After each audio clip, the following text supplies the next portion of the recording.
have been raised in fear. Fear is our comfort zone. And when we are attempting to shift out of our comfort zone, we need discipline. Well, welcome back to One's journey of unwinding the mind and, of course, your daily microdose.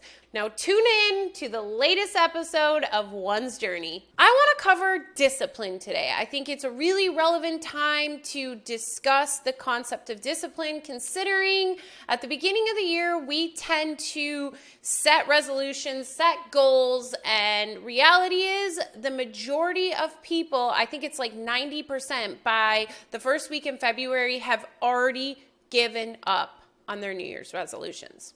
So I'm not a big believer in New Year's resolutions, but I'm a big believer in discipline. And I've seen it time and time again with myself and with my clients that in this process of untying ourselves from the ego and understanding the truth within and hearing our high self or the Holy Spirit, we still feel stuck. We still feel that fear encompasses us and that we get sucked onto the duality roller coaster, even though we have all this massive knowledge and awareness. And the biggest problem I see is discipline, not having discipline in your life. Because the reality is, when you are in a state of fear, it is not that simple to go to a state of love, especially at the beginning. We have been sleeping, friends. We have been raised in fear. Fear is our comfort zone. And when we are attempting to shift out of our comfort zone, we need discipline. Think about like working out, for example. All of a sudden you're like, okay, I'm going to work out every day this week or 2 days or whatever it is, but that's not your comfort zone. So it takes you disciplining yourself, meaning when I don't want to go to the gym, I go to the gym. And pushing through that until all of a sudden the gym has just become a part of your day today. The same thing goes with fear to love. But fear to love is not as simple. I know that you're like, what, Ashley? I would say it's simple. It's not as easy as some of the smaller things we can do that begin that trajectory up the ladder of discipline. Because what we're doing is we're learning how to re-engage with the mind. We're retraining the mind that we choose. We are in charge of if we're going to come from a state of fear or love. But if the rest of your life is so undisciplined, meaning what it looks like in the illusion, friend, it's going to be impossible. So when we think of discipline, again, it's doing those things that we know will improve our experience here in the illusion that we don't do on a regular basis and that we struggle to do. So doing something as small as drinking water, right? There's tons of research out there about drinking water and how impactful it is and how you feel better. But doing a small discipline like that begins you on that ladder to a bigger discipline. And once you have really covered discipline in your day to day is when discipline when it comes to choosing fear or choosing love over fear is so much easier. I mean, it's simple, right? It's just that simple choice. But the reality is our mind has been trained to just operate however it wants to operate, which is a state of fear, which is the ego. The ego is always fighting for your attention, and your highest self or the Holy Spirit is not going to fight for your attention because it can see the bigger picture. It knows eventually one day you begin to listen, and it's truth. Remember, when we are speaking truth, when someone is in a state of truth, they have no reason to justify their actions or to fight for you to believe them, because eventually truth will always come through. What is something small you can start doing for discipline? What is the smallest thing you can begin to implement into your life to start creating that discipline of the mind so that when you are in that state of fear, you can choose love? For example, working out. I have been on a working out roller coaster since my late teens, early 20s, when all of a sudden I realized my metabolism isn't what I thought it was, but also realizing it was a bunch of trauma and things like that. But the mere fact of scheduling it every day and keeping to it. And I'm not talking you need to go to the gym and work out for an hour, but 5 minutes, go for a walk for 5 minutes. Anything that takes back your choice in the situation is so important.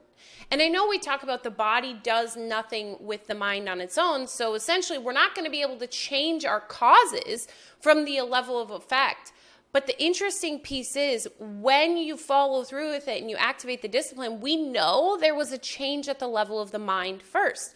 So these small changes are a lot easier for the ego to handle, to absorb, to allow in. And it also pacifies the ego to some extent because the ego thrives on structure because it knows it can mess you up when it takes away your structure.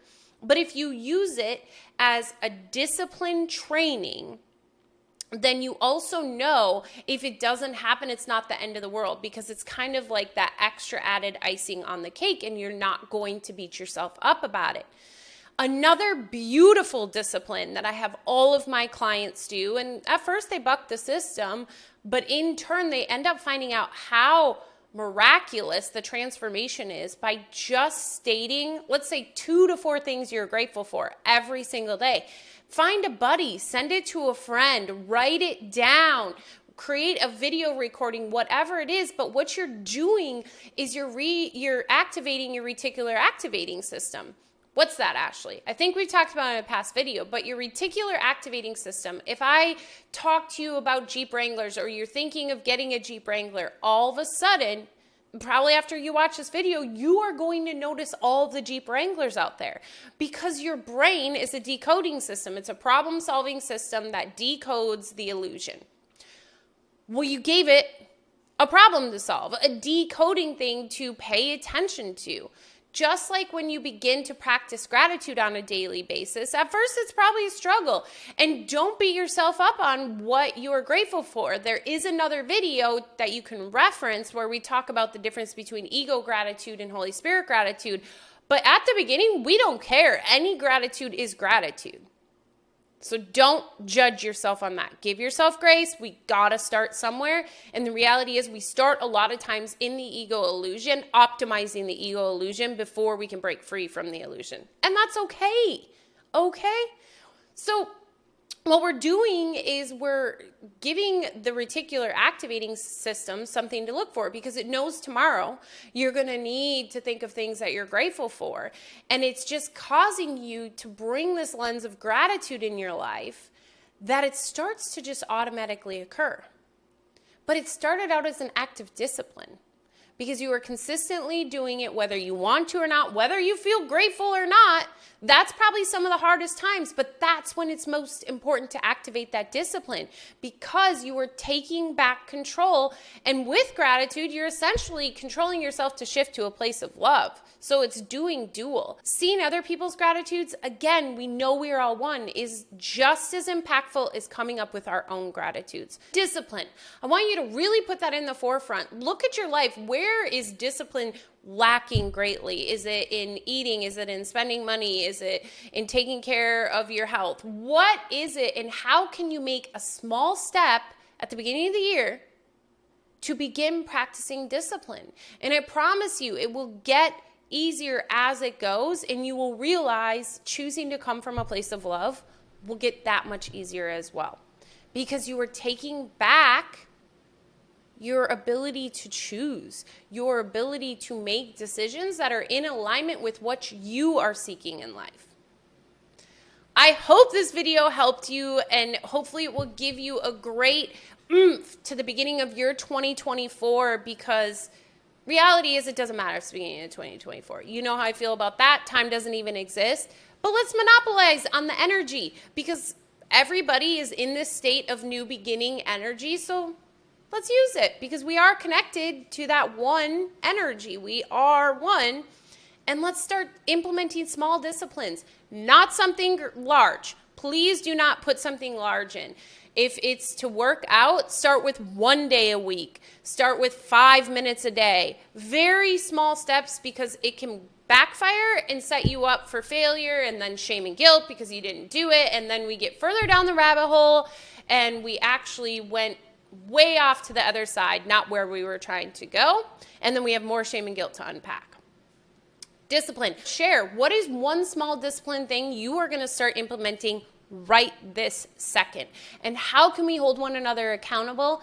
And again, gratitude. That to me is a no-brainer. Start practicing gratitude every single day. It's preferably done right away in the morning before your feet hit the ground, but by no means are we perfect. So it is whenever you finally remember that day, share what you are grateful for, and let's support one another on this journey of discipline so that we can fully untie the ego and come from a place of love all the time and just absolutely enjoy this experience, knowing that we're going home. Thank you so much for tuning in. Please post any recommendations you have for videos. I am so grateful for you. And as always, remember you are worth it. So much love. Bye.